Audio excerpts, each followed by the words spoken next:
friendship that'll never ever end.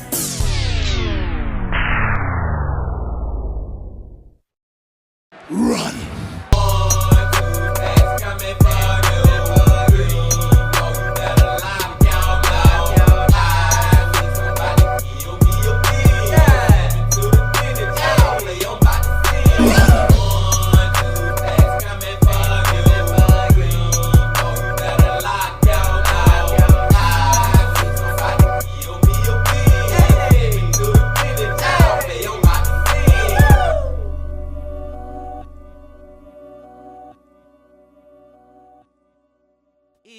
It's a beautiful day in the neighborhood.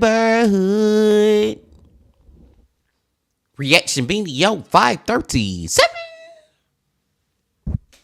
Day in that neighborhood, my brothers and sisters. It's a beautiful day in this neighborhood, a beautiful day for a neighbor.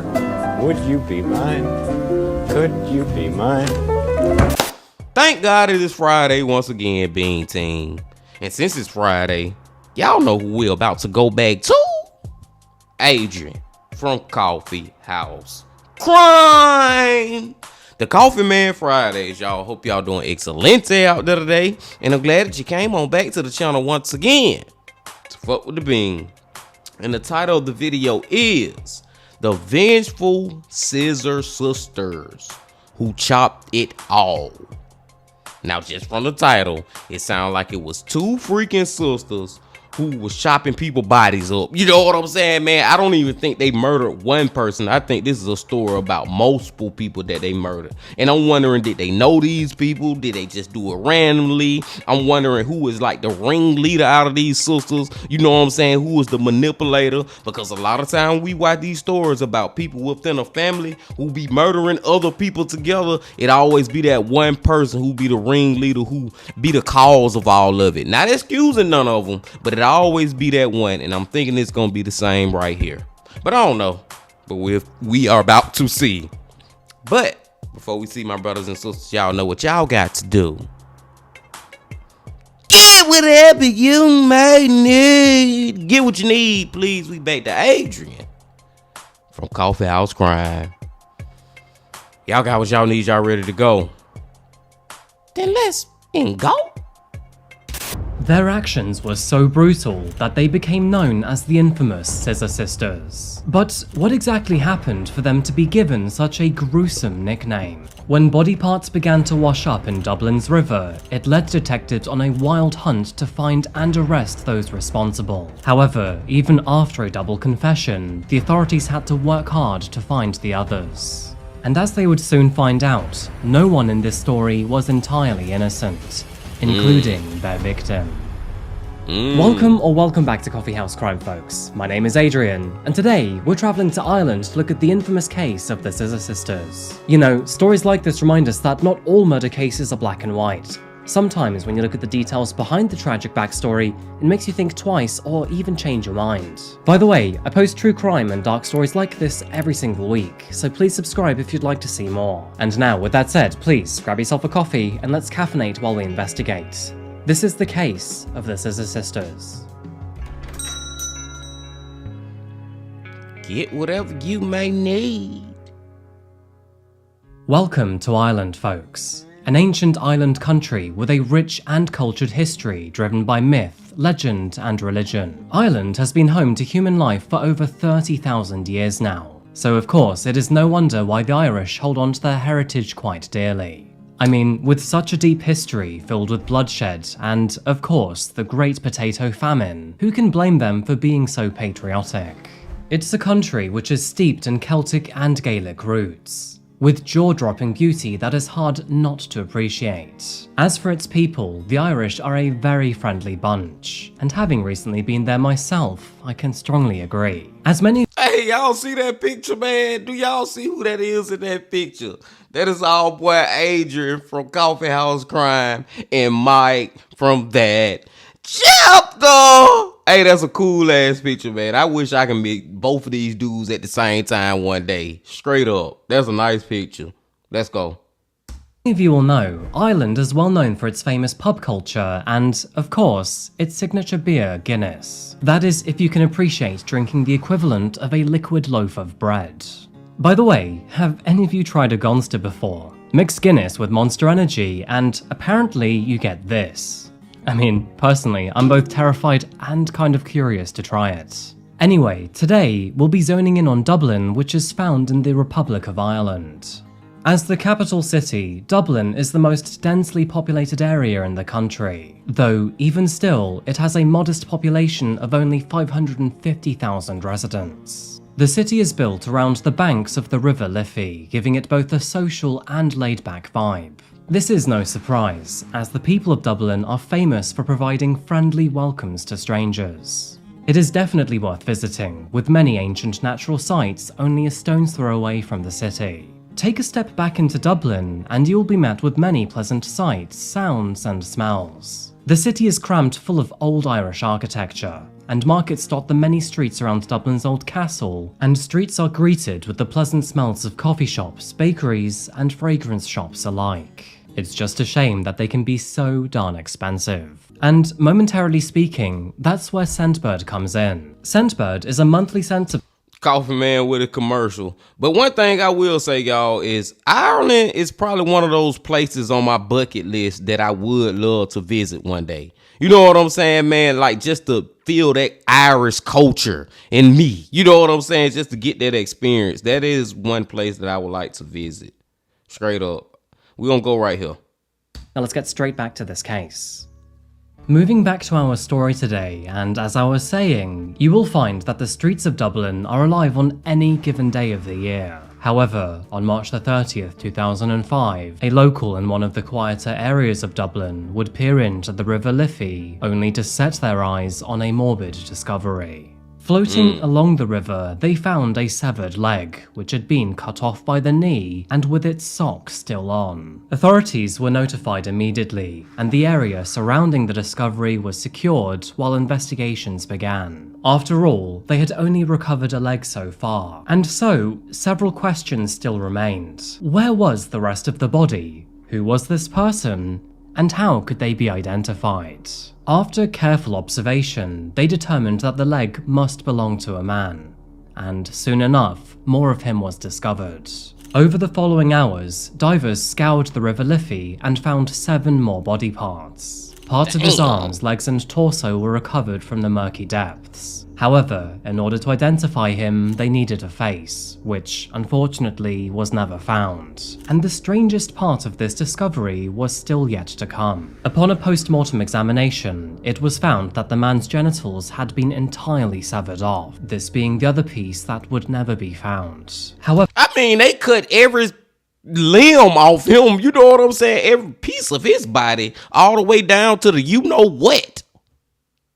Despite lacking a face and his jewels, the authorities persevered to identify this unfortunate man. Over the following days, several media appeals were made across Ireland, pleading for any information to identify him, and his identity would remain a mystery for several long days. That was until a man from Somalia came forward. Although he had nothing to do with the killing, he did recognize the t-shirt that was draped over the torso. He believed it belonged to a man that he had previously worked with, that being a 40-year-old man named Farah Swala Noor. Now, according to Farah himself, he had told his friend that he was actually from Somalia, and his family had all died in the Somalian Civil War. However, upon further investigation, it was discovered that actually he was born in Mombasa in Kenya, and that, furthermore, many of his family were still alive. Farah had spent most of his life covertly living in Ireland illegally, and unfortunately, that was for a very good reason too. You see, Farah's past was littered with criminal convictions, including public intoxication, abusive behaviour, and even sexual assault. But unknown to Ireland itself, his crimes actually went far further than that too. In fact, back in the year 1997, he assaulted a 16-year-old girl who would go on to have a son by him. What is even more horrifying about this story is that this teenager suffered from mental disabilities, making her even more vulnerable and unable to consent. His horrifying actions would not end there either. He actually had 2 other children by other women too, also as a result of sexual assault. Astoundingly, Wow. Farah faced 8 charges of disorder and assault, but was only convicted on 3 of these occasions. And even still, he never served any time in jail. You see, due to his vicious This man did all this stuff and he ain't served no time in jail. And I'm finna say something that I know that a lot of y'all might not understand what I'm saying. But just please try to follow me. Stay with me real quick, my brothers and sisters. Sexual assault, period. It's bad. It's horrible. It's terrible, right? But it's like you taking it to another level when you assaulting these women and on top of that, you getting them pregnant. You know what I'm saying? Not only did you SA them, sexual assault them, you got them pregnant at the same time. Now they faced with a decision of do they want to have their child, which really is the child of a person who I didn't even want to have a child with, a person who did you know what to me, the R word. So it's like, dude, he just took it to a whole nother level with it. Even though, like I said, the level is already bad. But now we sitting right here and the coffee man said he ain't never get charged. Did I hear that right? Let's see.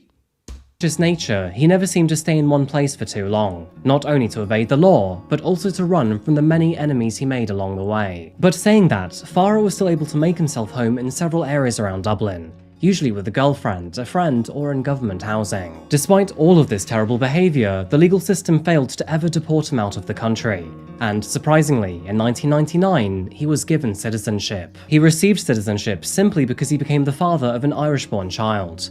And what's worse, we don't even know if that was consensual or not. Now, to those of you who believe that I always portray the victims in a positive light, this dirtbag is definitely an exception.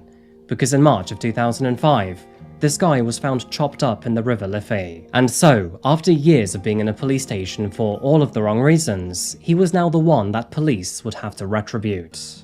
That's crazy. The man who had recognized the body through Farah's t-shirt would go on to tell detectives everything that he knew about him. This included the fact that he was unemployed, struggled with alcohol addiction, and was in a relationship with a woman who lived nearby in Richmond Cottages. So, this is where we meet the Mulhalls. Most notably, 49-year-old Kathleen and her 2 daughters, 30-year-old Linda and 21-year-old Charlotte. And let me tell you folks, you better buckle up for this one, because I'm about to give you a very turbulent family history.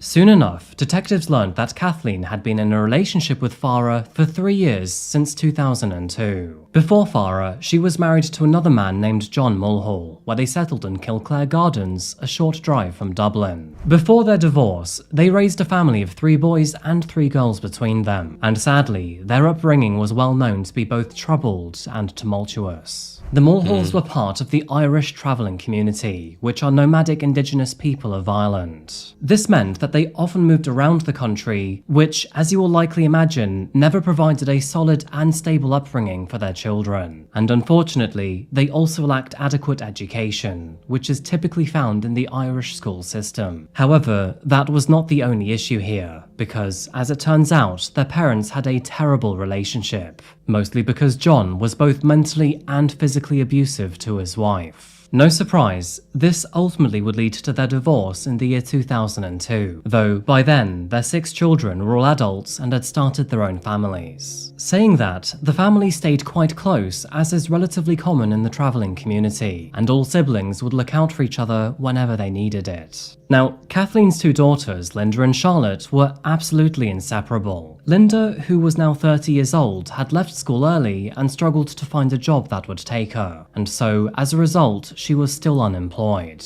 And although she would go on to have 4 children of her own, the father was not in the picture. Instead, they had a stepfather named Wayne, who unfortunately was also severely abusive towards Linda and her children. Unfortunately, things escalated so severely that he would routinely beat them with a metal pipe, leading all 4 children to being placed in social care. And as a result, Wayne would go on to serve a 7-year sentence in prison. Following this very devastating experience, Linda turned to alcohol to help cope with her grief, which, as you can imagine, would only make things worse not just for her, but everyone around her too. She also had a heroin addiction, which made her Oh, life man. all the more unhealthier and riddled with debt. Her younger I mean, yeah, this whole family for the most part, man, they going through it, y'all. Like, I can understand that they have a lot of negative things in their life from the upbringing to on in their adulthood. I'm particularly talking about the two sisters at this point. But at the same time, man, none of this excuse y'all for what y'all did. Unless we finna find out that this man, cause he got a terrible background too. You know what I'm saying, man? Like Coffee Man said, he usually don't cover a lot of victims that's also got a terrible background. Unless he was trying to kill them, unless they gonna come up with some type of self-defense reason as to why they did this. I don't know, but that's the only way. But it still don't excuse them, even though you got a terrible background. That does not give you the right to murder somebody. But I don't know, maybe they got a self-defense case on their hands. Let's find out. younger sister, Charlotte, seemed to suffer from very similar issues, including both drug and alcohol abuse. Between them, they would normalize this sort of behavior, and so this cycle seemed to be never-ending. The pair of sisters were rather notorious in their local community too, but sadly for all of the wrong reasons, primarily due to their antisocial behavior, including charges of theft and criminal damage. And when Farah was added to this trio of dysfunctional women, well, things would only get worse. Not that Charlotte and Linda approved of the mother's new partner either. To them, he was just another abusive and violent schmuck. But even still, they put up with Farah for their own mother's sake. Because sadly, growing up around such behavior, it was almost expected to have an abusive partner. And so, this sort of cyclic abuse persisted between the four of them, and they would often argue and even fight one another.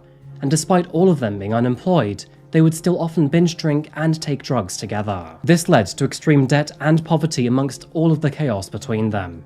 And, as you can likely imagine, all of this would end in the most severe and tragic of ways.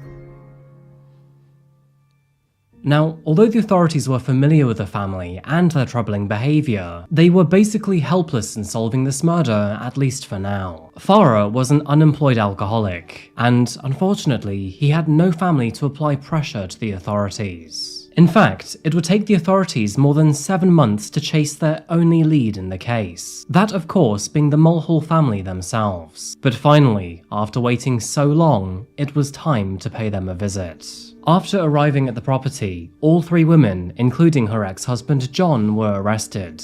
And this is where it starts to get interesting. First and foremost, John was quickly cleared to have any involvement in his death. I mean, apart from having a rock-solid alibi, he had no motivation to kill the man whatsoever. However, in saying that, the same could not be said for the ladies of the group. Now, Kathleen, Linda and Charlotte all had matching stories. So far so good. However, all three of them were extraordinarily vague with the details they provided.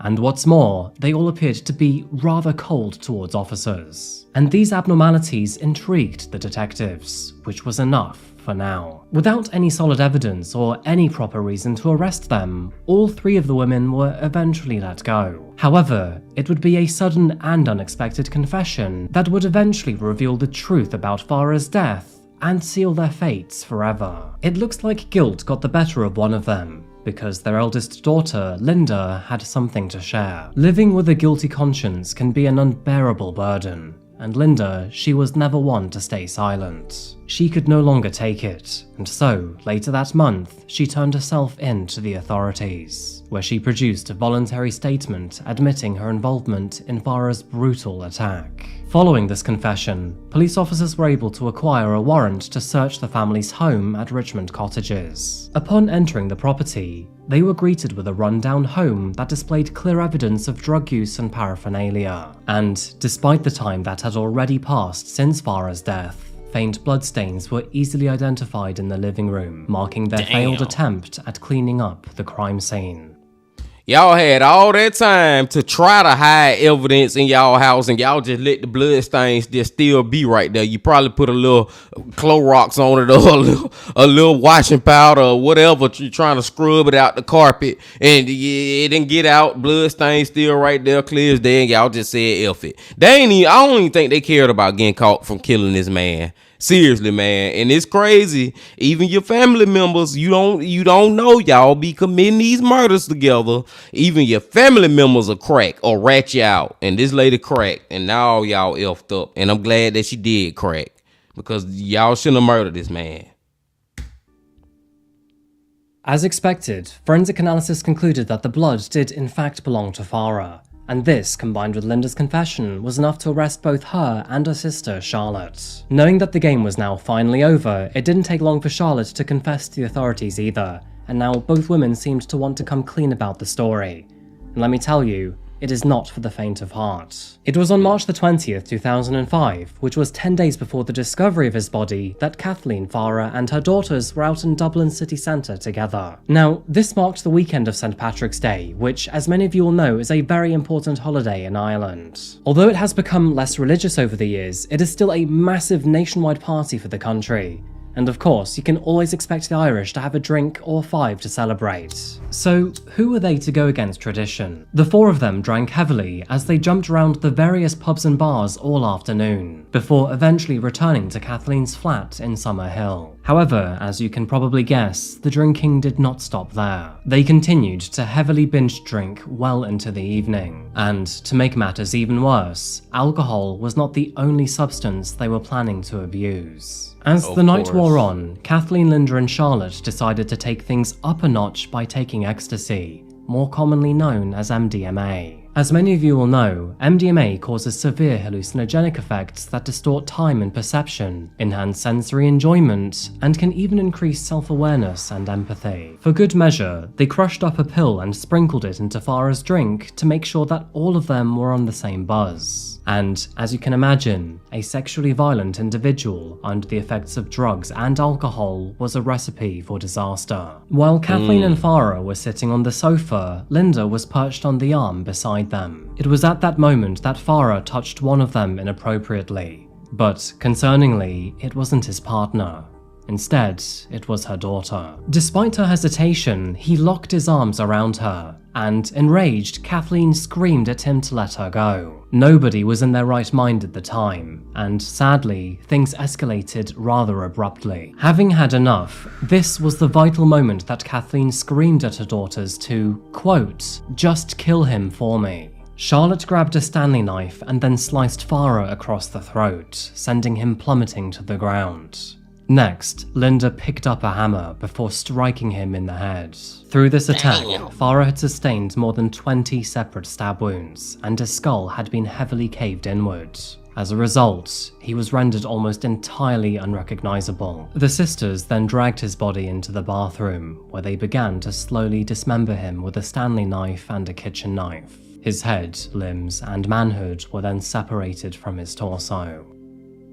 Like, man, oh my God, just listening to that, it's like, what the freak, man? And I don't give a damn what type of drugs you on. It go back to what I was saying earlier, y'all. When I was talking about, it don't matter about your upbringing or anything. You can't excuse the drugs either. You can excuse them, but it don't change the fact of what the freak you did, and you got to face those consequences. You know what I'm saying? And then at the very beginning, when I was talking about who was the ringleader out of the two sisters, come to find out it was the mama. The mama was the one who told them to kill him, and they literally did it. Now, like I said, if you want to blame it on the drugs, you can blame it on the drugs. But at the end of the day, the drugs cannot save you from facing those consequences. And I hope they do. And like the coffee man said, this guy wasn't the best guy in the world. But at the end of the day, y'all murdered him. Let's go. With Charlotte and Linda performing the entire operation with only 2 small knives, you can imagine this took several hours to complete. And of course, this scene was very likely to be gruesome and bloody. Neither of the sisters were smart, experienced, or even sober during this time frame. So I can imagine that not only was this process riddled with mistakes, but it was extraordinarily messy too. Embarking into the night, Charlotte, Linda, and Kathleen then made several trips to the canal, which conveniently was only a few yards away from home. And as you can probably guess, they then put the bags they were carrying, which were filled with his limbs, into the river. All of Farah's body parts, excluding his head, was thrown into the dark waters, of course in order to avoid any sort of identification. Instead, the head went to Shawn Walsh Memorial Park. Now, what's quite morbidly interesting here is that, in order to get to the park, they actually walked with his head in a shopping bag through a very busy shopping centre. I guess you never know what really is in that bag. While at the park, Exactly, man. I gotta be thinking crazy when I'm walking through my local mall. You know what I'm saying, man? What is really in the bag? Charlotte dug a hole in the ground with a knife before throwing the head in and burying it. Now, honestly, I have no idea what her obsession is with doing everything with the knife, but each to their own, I suppose. After that, Kathleen then took the knives and hammer and threw it into a nearby pond to scatter the evidence. Linda then returned a few days later, digging up the head before using her son's school bag to transfer it to another location, where she then further smashed up the head into more pieces and buried it once again. And despite their sloppy efforts, this would remain hidden until Linda's confession a few weeks later. Now, despite Charlotte and Linda both peacefully accepting their arrest, their mother, on the other hand, was nowhere to be found. In fact, upon hearing the news, she fled the country immediately. As a result, the authorities would soon learn that she had run away to England, sparking the beginning of a national manhunt. Being an Irish traveller, Kathleen was accustomed to a rather nomadic lifestyle, and so it wasn't hard for her to move around frequently without any official documentation, thus making it extremely difficult for the authorities to track her down. And Now, ain't that a bitch?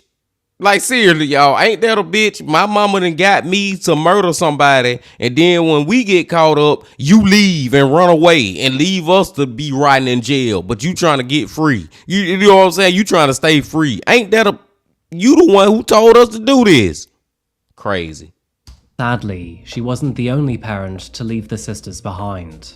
Due to his own mental health struggles and the shame of losing his family, John Mulhall was found hanging in Phoenix Park in December of 2005, a mere few months after their confession. Due to the brutal nature of Farah's murder and the way he was killed, this case gained massive media attention, with news tabloids giving the two women the nickname the Scissor Sisters. Moving into the legal proceedings of this case, Linda and Charlotte went on trial 1 year later in October of 2006. Meanwhile, their mother Kathleen was still unaccounted for. It should be highlighted here that the trial would have been sooner if Linda had cooperated with doctors in dealing with her heroin addiction. However, she refused medication to help her with withdrawal and recovery, and it's believed that all of this was intentional to delay court proceedings. Following their confessions, the trial did not take long to conclude. However, the pair's defense was relatively solid to say the least. They both pleaded not guilty by means of self-defense, which is kind of understandable given Farah's previous behavior towards them, previous convictions, and blatant hatred towards all women. However, their efforts were futile, and ultimately Charlotte, being the one to initiate the murder, was given the mandatory life sentence. Meanwhile, Linda was charged with manslaughter instead of murder, as the jury accepted her defense of provocation.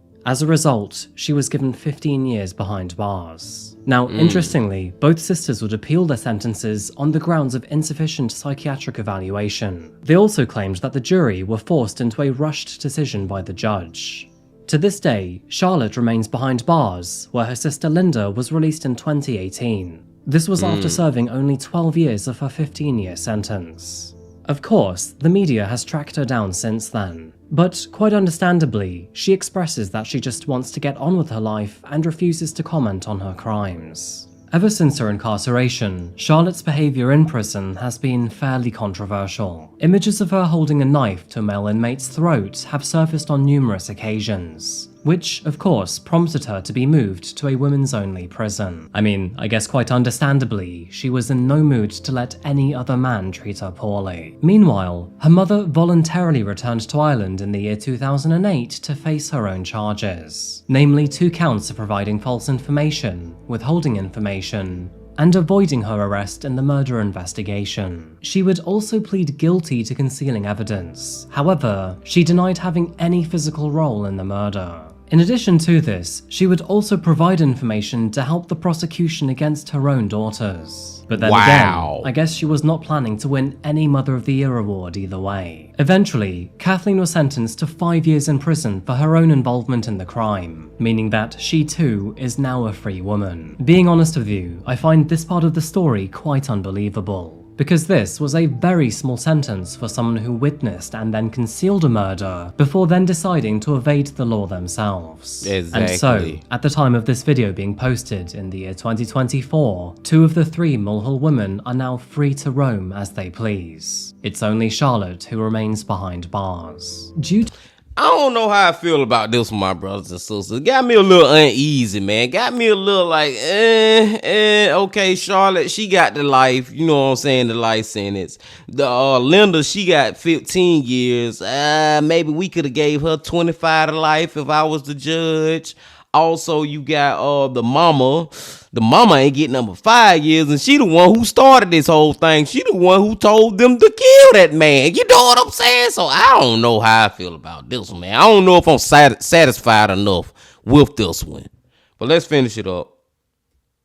Due to the grotesque and violent nature of their crime, the Scissor sisters continue to gain massive media attention and are still often talked about to this very day. So much so that this case was recommended to me in a Dublin coffee shop. Farah Swallenor was, by no means, a good man. He was unemployed, often a public nuisance, abusive towards women, and chronically abused drugs and alcohol. He was also the father to multiple children, many of which were through abuse. And so, I'm not going to say that he deserved it, but I'm not going to say he didn't either. Domestic abuse is a very heavy situation, and this could be why these women only saw murder as a way out. There are many people out there who disagree with Charlotte's life sentence, believing that all she was doing was protecting her mother and sister from a very abusive man, and that, furthermore, the world is actually a better place without someone like Farah in it. It's evident that all of their antisocial lifestyles were a catalyst for chaos, violence, and crime. So maybe it was only a matter of time before a tragedy like this was to happen.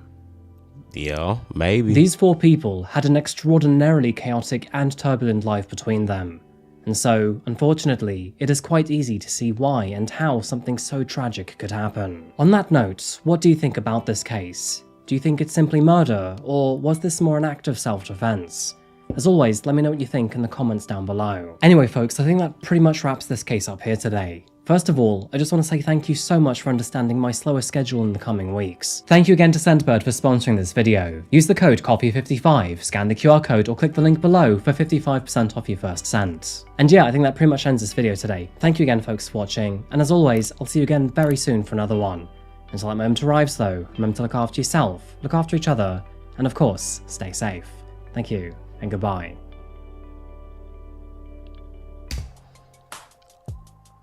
I don't know, my brothers and sisters. Like I said, man, like I freaking said, I feel like I'm not satisfied with those sentences. You know what I'm saying, man? Especially the mama. I feel like the mama should have got more than 5 years. Maybe if they would have gave Linda, the other sister, like 25 years at the bare minimum, I would have felt a little better about it. And then her getting life in prison, that's kind of satisfactory. And like the coffee man said at the end, it's a lot of people out there that feel like that was just self-defense. Well, here go my problem with that, my brothers and sisters. Just from what the coffee man told us within this story, he said that I can't remember his name, but the guy just grabbed Linda's arm. I think it was Linda's arm he grabbed in a sexual type of way. You know what I'm saying? That's not enough to freaking kill him. Y'all can fight him off and get him up off of Linda and all that, but that don't give you the right to kill him. Like,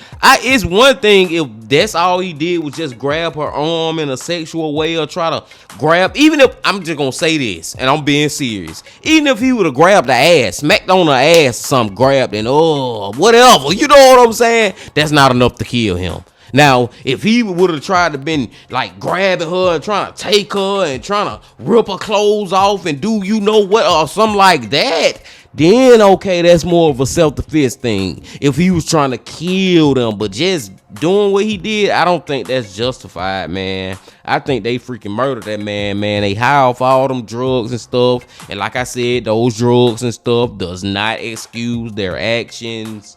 I'm glad that they did. This is one of those times, y'all. One of those rare times that they did admit to it. You know what I'm saying? At least they ain't go all crazy. Oh no, we ain't did it, and just lying just to be lying like a lot of these videos that we watch. So I guess you can give them some credit or whatever the word may be for that. But it's still just terrible what they did. And also another thing is too, I understand you was on the drugs, but the drugs ain't have you all that high for all that time. Like they did this over multiple times, over a long period of time, as far as like chopping up the body and deciding to walk different pieces of the body to the river and all that. You ain't high all that time. You in your damn right mind. Your damn right mind just effed up anyway. But I digress. I'm gonna go and let y'all go now, my brothers and sisters. I appreciate y'all coming on back as always. Before y'all leave, just please hit that like button, comment, subscribe, and do all that if you ain't did that yet. Come on back tomorrow on Saturday. I think we going back to AJ from the Wi-Fi's. But you never know. You never freaking know. But until then, my friends, I also need y'all to remember this. Love, peace, and happiness. Stay safe. Don't stop. Keep going. Yeah.